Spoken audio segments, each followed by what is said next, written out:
Hi, and welcome to another episode of Why Australia.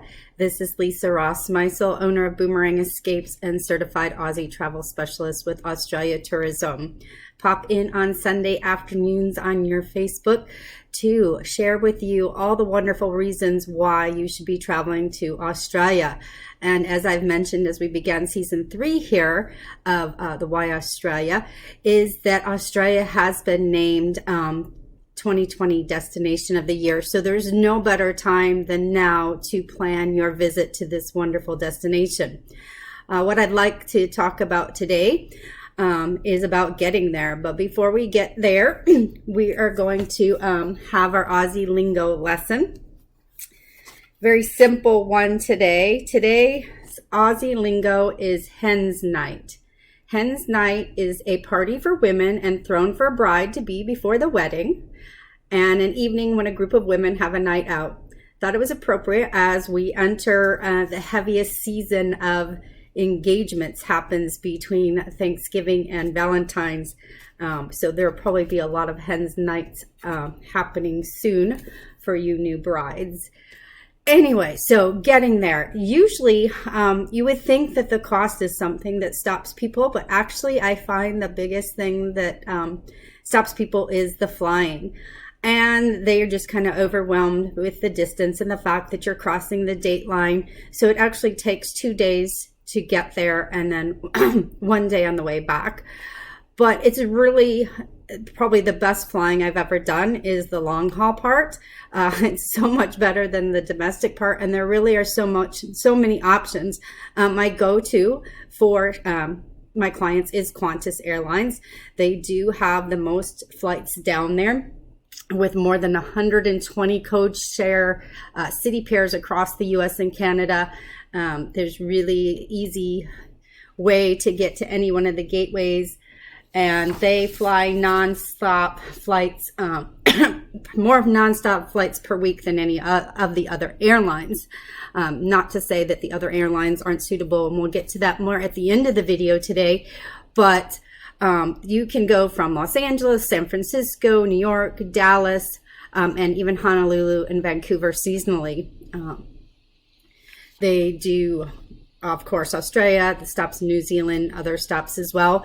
They have 3, major aircrafts, the A380, the B787, and the B747 that are flying to the destination. Of course, probably everybody's favorite way, and if you can save up and afford it, would be to do the international first class. In the international first class, you're going to find 5-star dining, menus suggested by Neil Perry, all-day dining, selection of premium Australia wines.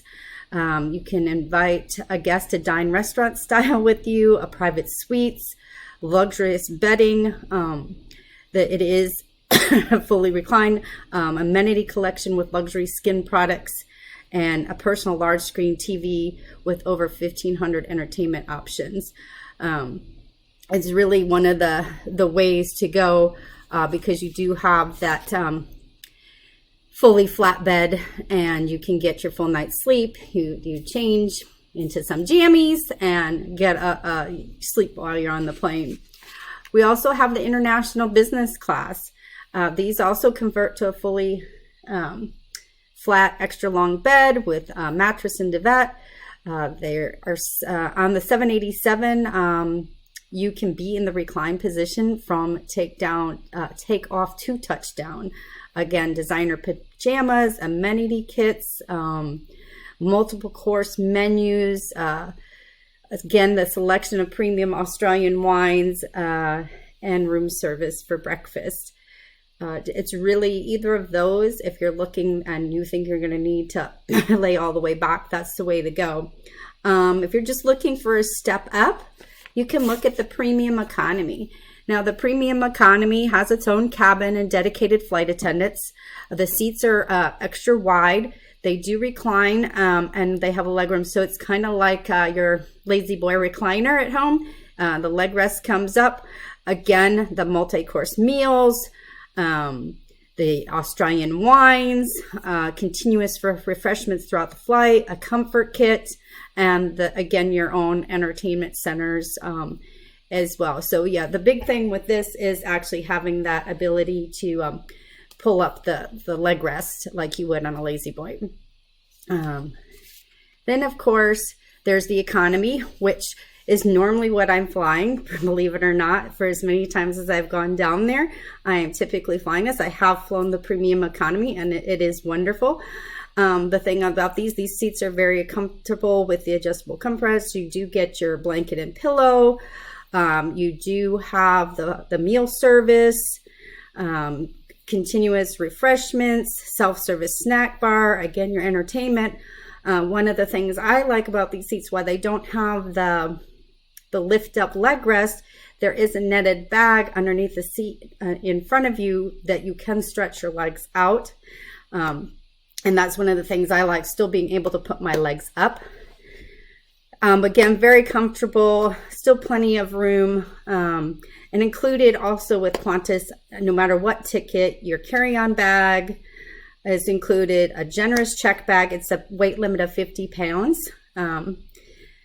Your food and drink, your in-flight entertainment, amenity kits, in-seat power, so you can charge your devices while flying, and also frequent flyer benefits with Qantas, Alaska Airlines, WestJet, and the One World partners such as American. And I've actually flown American as well, and the service is very similar to Qantas. But the great thing is you start to experience Australia the moment you're on a Qantas flight, with their staff, with their service, with the food selections, with the Australian wines. You're already starting to immerse yourself for your vacation experience.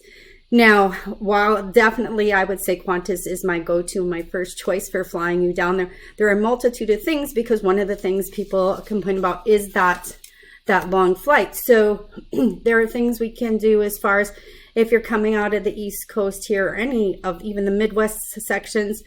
When we fly you into LA for the big long haul flight, spend a night in LA or spend a couple days in LA. We also can do things both outbound and inbound where we add to the vacation experience, where we could do something with a stop in Hawaii, with a stop in the Cook Islands, with a stop in Fiji, with a stop in Tahiti. And the various airlines like Air Tahiti and Hawaiian Airlines and Air New Zealand and all of them, there are specials where when we add those extra stops to break up your trip, that they are offering a special airfare rate for the additional stop, and sometimes including your night stay in those destinations. So there's always a way to shorten it. I know from here, the last time I went over, I actually flew with Air New Zealand, and I went from Newark to LA, and then from LA to Auckland, and then Auckland over to Perth. So it was a full day of air travel as far as hours go. It probably was about 24, 25 hours of flight time. But you can stop and actually take a day in those locations at the connection points versus making a straight go at it. So there's lots of things. And also the great thing, like I say, with all this in-flight entertainment and the food and the way to fly it is really to think of it as you get on that plane. They're going to offer a dinner service roughly about an hour and a half into the flight. My suggestion is you stay awake. You don't fall asleep as soon as it starts to take off. Pop on a movie. There's so many to choose from. Pop on a movie. Wait for that dinner. Once you have finished your meal and maybe finish that first movie, that's when you take your nap, take the sleep, and then kind of repeat the same thing in the morning when you wake. Do another morning and breakfast. I also pack in my carry-on, and where I change out into more of loungewear for the flight, and then put my more regular clothes or business attire, because I'm usually traveling for business, back on after my breakfast. It's just to make you feel comfortable, feel like you're getting ready for sleep, follow your routine, go in the bathroom, brush your teeth, all that good stuff. It really is so easy, so comfortable. The service is fantastic. They also do a thing with the lighting, to have the lighting dim and in the morning imitate sunrise. So it's really great. I can't say enough. And of course, worst case scenario, you can always speak to a physician about something with a little extra oomph to give you that sleep between the meals. So that makes it easy. And actually what I'm going to do is I'm going to share in the comments below a blog I wrote about 2 meals, 2 movies, and a nap, about flying down there.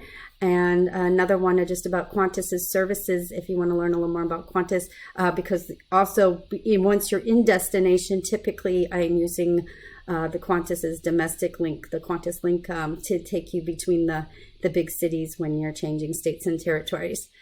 So until next time, this is Why Australia with Lisa Rossmeissl, owner of Boomerang Escapes and your certified Aussie specialist. Again, if you have any questions, use the comment and I will get back to you. Take care, and we'll see you next Sunday.